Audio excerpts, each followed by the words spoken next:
Ermenistan-Türkiye Մինչ Հայաստանի արտգործնախարարը թուրքական լրատվամիջոցին վստահեցնում էր, թե Երևանը, Անկարան ու Բաքուն երբեք այսքան մոտ չեն եղել խաղաղությանն ու կայունությանը, թուրք պաշտոնյան Բաքվից հայտարարել է Հայաստանը պետք է խելքի գա եւ առաջին հերթին հենց դա պետք է անի։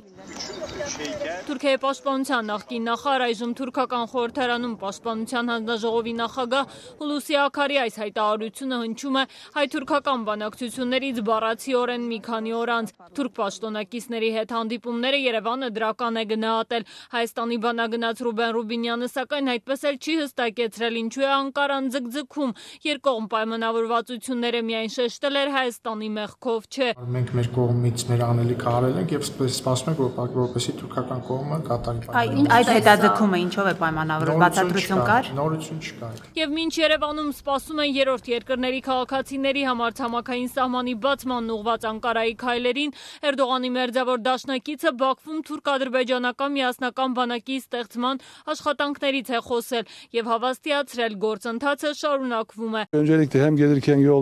Մեր երկու երկրները պետք է շարունակեն պաշտպանության ոլորտում միասին գործել։ Այդ աշխատանքի հաջողության գրավականներից մեկը համատեղ զորավարժությունների անցկացումն է։ Աքարը, որ 44-օրյա պատերազմի ընթացքում ղեկավարում էր թուրքական զինուժը, Երևանին հիշեցրել է վերջին պատերազմների հետևանքները եւ դարձյալ ընդգծել Անկարայի դերակատարությունը Ադրբեջանի ռազմական հաղթանակներում։ Շուշիում ծածանվում է Ադրբեջանի եռագույն դրոշը։ Հայաստանն առաջիկայում պետք է գիտակցի իրականությունը եւ ընդունի այդ փաստերը։ Պետք է հնարավորինս արագ սեղմի Ադրբեջանի մեկնած ձեռքը։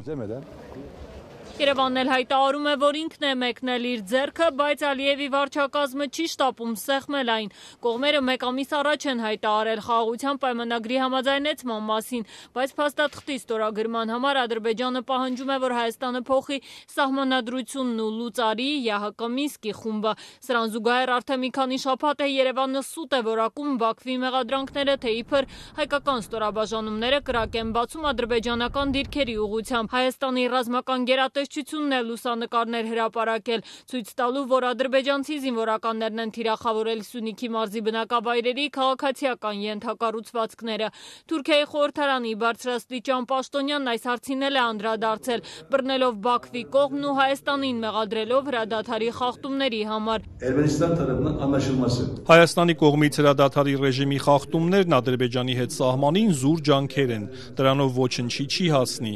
Հուլուսի Աքարն ընդգծել է այսօր աշխարհում ուժերի համաշխարհային հավասարակշռությունը փոխվել է, ավելացել են հակամարտությունները։ Անհրաժեշտ է հաշվի առնել համաշխարհային իրադարձությունների ազդեցությունը մեր տարածաշրջանի վրա։ Ազգային անվտանգության ապահովումը հնարավոր է միայն ուժեղ բանակի առկայությամբ։ Սրա ապացույցն է Ադրբեջանի հաղթանակը Ղարաբաղյան պատերազմում։ Ղարաբաղյան հաղթանակն օրինակ դարձավ ոչ միայն Ադրբեջանի եւ Թուրքիայի, այլև թուրքական աշխարհի, ամբողջ աշխարհի համար։ Աշխարհում այս պահին ստեղծված պայմաններում հուսալի ապավենը բանակն է, եզրափակել է թուրք պաշտոնյան։